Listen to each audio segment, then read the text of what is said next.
one be responsibly rational in this? Where I don't mean rational to be logical. I mean, how do we deal with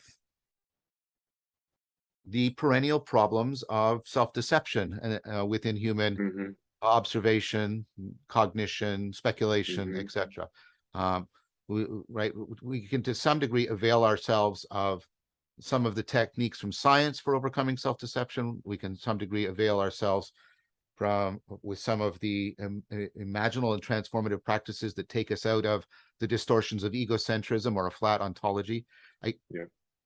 But I want to give the question to you. I'll open it up to you. What Mhm. what are your thoughts about what does it mean to be, let's say almost Socratically or Platonically rational Yeah. as we attempt to do this, steering or reciprocal reconstruction? Does the question make sense to you?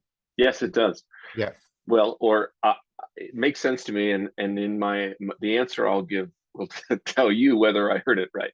Okay. But so I think a lot about this in the context of long-standing communities of practice that Mm, afford or elicit extraordinary experiences. mhm, So I'm thinking here, this is no doubt partly due to my training and background in the monasticism, Christian monasticism. mhm, Although I would invite you, because I know you work in work and practice in some Eastern traditions to complement this. But mhm, there are in monastic practice has from its very beginnings in Egypt in the 4th century occasioned in these men and women, these monks and nuns, extraordinary experiences, mhm, mhm, uh, extraordinary experiences of the angelic, the demonic, the divine, and the more than human. mhm, Visions, dreams, precognition, um, all variety of things. mhm, mhm, None of those experiences are simply taken literally and granted truth mhm, without being over generations sifted and scoured almost. There is in these communities a sense that, of course, self delusion is uh, um, not only possible, but is a persistent threat. And in mhm, fact, the delusion might not be even just coming from the self. There might be other forces that are mhm. trying to delude you. So obviously, in a Christian framework, that's going to be um, somewhat Satan and his minions, the demons. But I think the point I want to pull out of it, and it's a point actually beautifully made by Michael Murphy in The Future of the Body too, is that these are communities that actually have developed practices and Mhm. protocols for sifting through experiences. And I know that such things exist in Buddhist communities Yes. as well, where there are Yeah. also Yeah. extraordinary Yep. visions and experiences had, but there is also a cultivation of not so much, I don't want to say a distrust, but a critical distance Mhm. on one's own experiences and the experiences of others. I think that kind of critical distance and that kind of sifting warrants the name rational Mhm. in a way. Yes. There's a Yes. kind of rationality in that Yes. Yes. that I think we would do well to recover, or at least we would do well to resource and retrieve and maybe reimagine for the communities that we're in now, which, as you said, are different than we're not in these we're not in a position where these traditions are quite so Yep. cleanly defined one from another. These spiritual but not religious folks kind of move in and out of Yes. in and out of communities. So Yeah. how can we adapt that kind of rationale Yeah. discernment to a new context? Excellent. Excellent. Which I think is part of the challenge of responding to the meaning crisis. What you just said. Well, I want to first of all, I think it would be buttressing your point about the rationality that we have the power of a collective intelligence of distributed cognition, both synchronically within a community and then diachronically across generations. It's very powerful, and it's doing this sifting very much so. And then I would put to you that that sifting is not, it may not look like rationality to us because of propositional tyranny, because we have reduced knowing to Nice.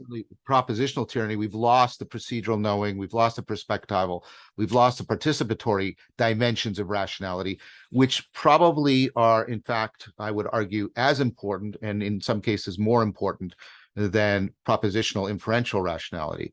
And so therefore, both we should acknowledge what you've said, that this collective intelligence within distributed cognition greatly expanded, like I said, and that it's also dealing with dimensions of rationality that escape our kind of flatland understanding of rationality right now. So we have to both acknowledge the depth and the breadth of it, but also the fact that it is opening up domains and dimensions of rationality that we are kind of blind to right now. So I first want to put that out and see how that lands with you as a proposal. Yeah. So earlier when I was complaining about a sort of a diminished anthropology, ontology, and epistemology that to me is sort of afflicting the study of religion and the other humanities, if I would just focus on that last one, a kind of diminished epistemology, what you've just said lands very poignantly for me, which is I feel as if, as you've said, there's a kind of propositional tyranny that has flattened rationality. Yes. And so under the banner of an expanded epistemology, how we know, I would want to include these efforts to expand rationality. What are the modes of reasoning that we might not, as you said, recognize anymore as reasoning, but Yes. are deep forms of reasoning? Yes. What do they look?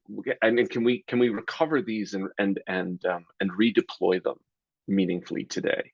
Yeah, for me, I think of that as a sapiential notion of rationality, Yes. and therefore it ties to the earlier claim that therefore there are ways of disclosing the world, and in that sense, knowing, that require transformation and transcendence.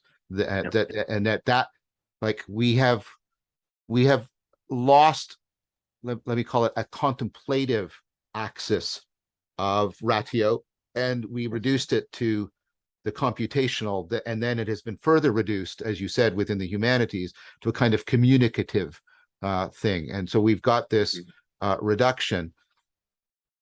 Now, for me, when you sort of, I mean, you're going to start, I think I would propose you're going to start moving towards something like a virtue epistemology, because virtues combine propositional beliefs with procedural skills, with perspectival states of consciousness, states of mind, with participatory character traits, and that we understand that. And the fact that virtue epistemology and virtue ethics are taking off right now, I don't think is a coincidence either. I think is an attempt to try and get back to, can we broaden our responsiveness to normativity to include beyond our propositional commitment to sort of logical coherence and empirical adequacy.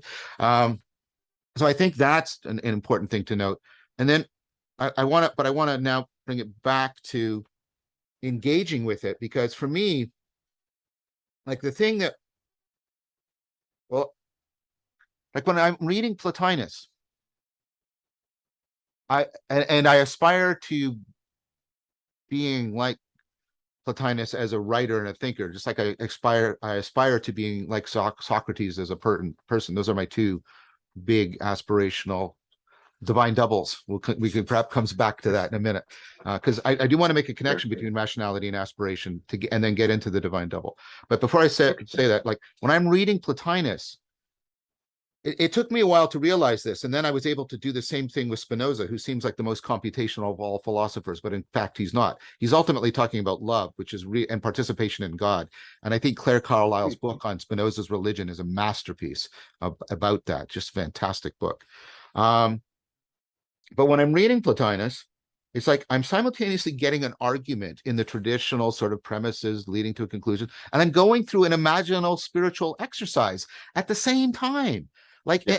and the text doesn't feel cacophonous or disjointed. And then I'm thinking that, like, that, like, I want to be able to take the stance that affords me having that kind of rationality. Do you know what I mean? Does Hmm. yeah, right. And so that to me, it is something exemplary. And I think the whole Neoplatonic tradition. Hmm.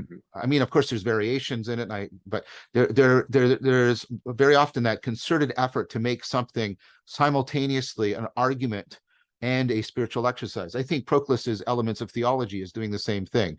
Absolutely. Yeah, in a deep way. And then part of what I'm saying is that we have often, and this is a way of extending Pierre Hadot, we've often misread these ancient texts, and especially Plato, because what we do is we lift the argument Oh out yeah. of all of the spiritual exercise. Now, thankfully, third wave Platonism it is now correcting that. The work of Gonzalez and Highland and Kirkland and Ruchik and all of those people that I'm doing a lot of work with, like I'm making use of their work. But it's like I'm trying to say that there's kind of this recursive, insidious thing that the flat landing actually prevents us. It makes us misread the texts that might exemplify for us the kind of rationality we need to get out of the flatland. I know that was a long argument, but do you? I Oh was no, trying. I get it.